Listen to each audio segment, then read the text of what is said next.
제가 영상으로 분석했던 종목 중에 카카오하고 오스템 임플란트가 있는데 이 종목들이 최근 신고가 행진을 벌이고 있습니다. 단기간에 급등을 한 상태라 매도를 생각하시는 분들이 많을 것입니다. 그래서 매도 시점에 대한 제 생각을 말씀드리겠습니다. 카카오는 지금 우리 주식시장을 통틀어 가장 강력한 대장주로 보입니다. 단기간에 급상승을 했는데 이미 전고점을 넘은 상태에서 계속 오르다 보니 이 종목을 분석하는 것은 의미가 없고 또 얼마나 오를까를 예측하는 것 자체가 의미가 없는 상태입니다.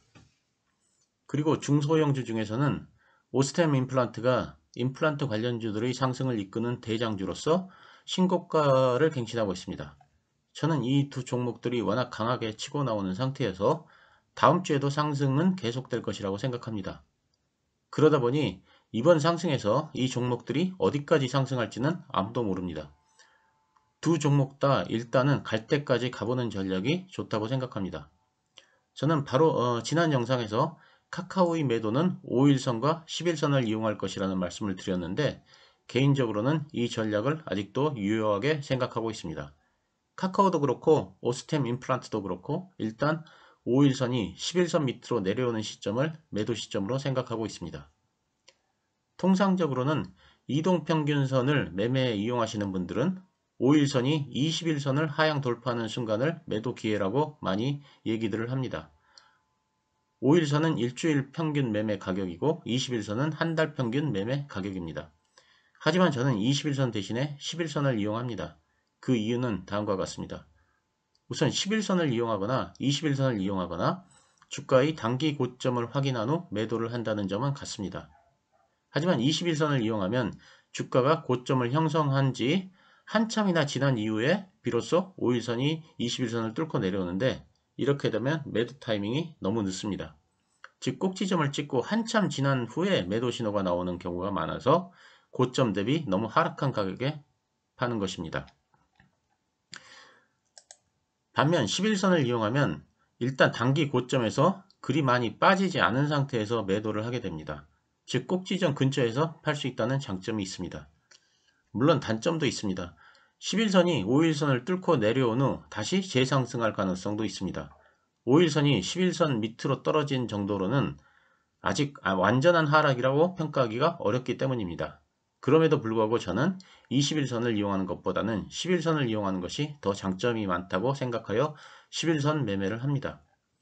물론 이격도를 이용하는 방법이라든가 RSI를 이용하는 방법 등 여러가지 보조지표를 이용하는 방법들이 있지만 저는 개인적으로 심플하게 5일선이 11선 밑으로 내려오는 지점을 매도 시점으로 많이 생각하고 있습니다. 물론 제 원칙이니 참조만 하시기 바랍니다. 보시는 차트는 카카오의 일봉입니다. 현재 주가는 15만 5천원인데 11선은 13만 9천원에 위치해 있습니다. 보시는 차트는 오스템 임플란트의 일봉입니다. 현재 주가는 11만 400원인데 11선은 9만 8천원 수준입니다. 이동평균선 매매나 또는 기타 다른 지표를 이용하는 것이 달갑지 않은 분들은 과거 데이터를 참조할 수 있습니다. 카카오가 상승하는 이유를 저는 자회사의 상장 모멘텀 때문이라고 생각합니다. 마침 17일에 카카오뱅크가 예비 상장 심사를 통과하면서 카카오가 불을 뿜었습니다. 만약 상장 모멘텀에 의한 상승이라면 컨벤션 효과에 의해 상승한 다른 케이스를 살펴보면 도움이 됩니다. 여러 경우가 있지만 빅히트의 경우를 보겠습니다. 빅히트가 8월 7일 상장 예비 심사를 통과했고 10월 15일에 상장을 했습니다. 빅히트는 지금의 하이브입니다. 그리고 빅히트 수혜주였던 넷마블이 계속 상승을 하다가 작년 9월 4일경에 고점을 찍었습니다. 즉 상장 예비 심사 통과 후 약 한 달 후에 고점을 찍었습니다. 만약 카카오도 IPO에 의한 컨벤션 효과라고 생각한다면 한 달이 가기 전에 매도를 하는 것이 좋다는 결론이 나옵니다. 물론 지금의 상승이 자회사의 IPO에 의한 것이 아니라고 판단한다면 해당 케이스에 대해 각자 스타디를 하면 될 것입니다.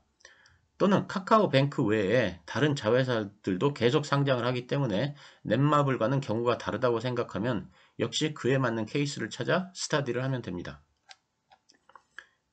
그럼 오스템 임플란트는 과거의 어떤 데이터를 참조할 수 있을까요? 저는 오스템 임플란트가 상승하는 이유는 실적 때문이라고 생각합니다. 인적 분할 취소 등의 이벤트가 최근에 있었지만 이것 때문에 주가가 상승한다기보다는 실적 호전이 주가 상승의 견인차라고 생각합니다. 그런데 통상적으로 실적이 좋아지는 회사는 실적 발표 전에 주가가 크게 오르다가 막상 실적이 발표되면 주가는 떨어지는 경향이 있습니다. 즉 실적 발표 전날이 고점인 경우가 많습니다. 보시는 표는 금년 1분기 실적 발표 공시입니다. 매출액은 전년 동기 대비 31.3%가 상승했고 영업이익은 무려 526%가 상승했습니다. 괄목할 만한 실적입니다. 실적은 금년 4월 26일에 공시를 했습니다. 실적 발표 날 96,000원 수준까지 상승하던 주가가 실적 발표가 나오자마자 물량이 쏟아져 나오며 하락하였고 그 후 하락을 계속하여 약 8만원 수준까지 하락을 하였습니다. 물론 실적이 워낙 좋다 보니 하락을 조기에 마무리하고 다시 상승하기 시작하여 최근에 급등을 했습니다. 어쨌든 실적이 발표된 순간부터 물량을 던지는 주체들이 많아서 주가는 단기간에 하락을 하였습니다. 즉 실적 발표 순간이 단기 고점이었습니다. 제가 오늘 드리는 말씀은 카카오와 오스템 임플란트를 좋게 보셔서 계속 보유하실 분들은 그렇게 하시면 됩니다. 하지만 급등하는 기회에 매도를 하고자 하시는 분들을 위해 제가 사용하는 이동평균선을 이용하여 매매를 하는 방법을 말씀드렸습니다. 혹시 지표를 이용한 매매를 좋아하시지 않은 분들은 이 두 종목이 왜 상승했는지 그 원인을 분석한 후 과거 사례를 참조하여 매도 시점을 잡아보시는 것도 좋은 방법입니다. 저는 최근 카카오는 자회사 상장 모멘텀 그리고 오스템 임플란트는 실적 호전 모멘텀으로 상승한다고 생각했고 그래서 그와 유사한 과거 사례를 설명드렸습니다. 만약에 누군가 제 의견을 묻는다면 저는 5일선이 11선 밑으로 떨어지는 때를 매도 시점으로 생각할 것이라는 말씀을 드리고 이 영상을 마칩니다.